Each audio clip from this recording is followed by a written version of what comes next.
এই দেখো বন্ধুরা, স্পাইডারম্যানের ছেলেকে জোকার মেরে ফেলেছে আর তাকে সমুদ্র পাড়ে রেখে তারা দুজন পালিয়ে গেল। আর সেখান থেকে পুলিশ চলে আসছে।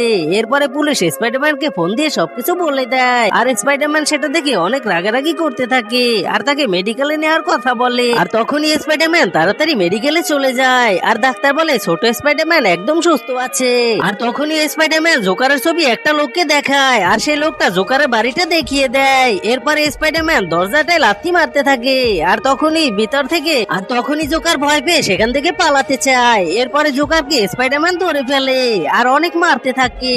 এরপরে মারতে মারতে স্পাইডারম্যান জোকারকে আদামরা বানিয়ে ফেলে আর তখনই তার সুপার শক্তি কাজে লাগিয়ে জোকারকে পুড়ে ছাই করে ফেলে। আর তখনই জোকার বলে, স্পাইডারম্যান আমার ভুল হয়ে গেছে, আমায় ক্ষমা করে দাও। এরপরে বলে, তোকে আর কোনোদিনও ক্ষমা করব না।